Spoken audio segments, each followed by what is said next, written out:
You're watching TelecomTV from the MEF 17 event in Orlando. I'm joined now by Eric Seavis, who is President of Verizon Partner Solutions. Eric, good to see you on TelecomTV again. It's glad to be here. Thanks so much for the invite. Now, your keynote here at MEF 17, you were talking about the topic about the hyperconnected world and how we have to partner for success in this hyperconnected world. It's a theme you've been covering before, this hyperconnected world. Quite a challenge. It's an immense challenge, really. But how do you go about meeting it? Our biggest opportunity, we believe, in meeting this is we believe you got to deliver that promise of the digital world. And in order to do that, you can't do it in a silo by yourself. So we really want to work with multiple providers of service, if you will, at the end of the day, and build towards standardization. If we build towards standardization, we believe we can all scale and care for the global economy that we're trying to care for with our customers at the end of the day.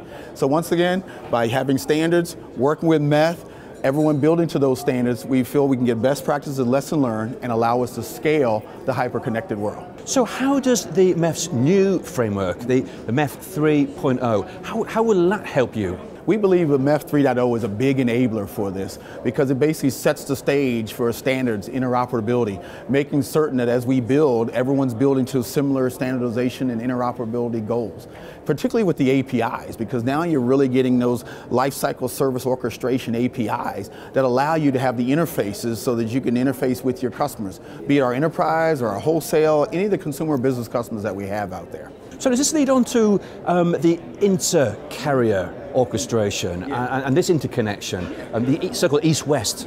How important is that? Yeah, I think it's very important to us as we continue to look across the globe, what are we doing? And particularly as we look at carrier to carrier coming together and the POPs required to allow us to communicate end-to-end across the global platform. Our customers are looking for end-to-end communications, end-to-end connectivity. And the better we can do that and partner where I have network and others have network and where we can come together to build an end-to-end infrastructure, that'll make the difference for our customers. Now, you were talking in your presentation about SD-WAN. We're hearing a lot more about SD-WAN now. Why is that? Why are your customers so interested in SD-WAN? I think the biggest thing we're finding with our customers on SD-WAN is more and more virtualization is making a difference in the economy that we serve today. And as you're bringing together that level of communications across the board, we're also offering the best of both worlds. Clearly, you get a prominent internet business. At the same time, you're getting this performance and reliability of a private IP network as network traffic continues to expand. We're finding more and more bandwidth demand and requirements, and the best way to handle that, particularly on a scale basis, is really using some of the virtualization that we get with SD-WAN and those type services.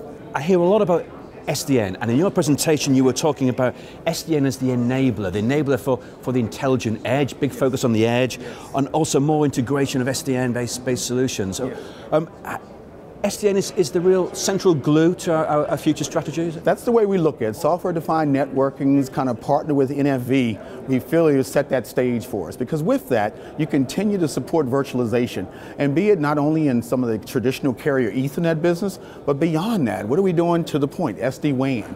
What are we doing with wavelengths? What are we doing with IP? And continue to look at security as a service, particularly with some of the threats that we have going on our networks these days. All of these kind of virtualized services allow a platform for us that we can continue to evolve and meet the needs of our customers. So as you launch these services, and there's quite a range of them, do you get the required feedback?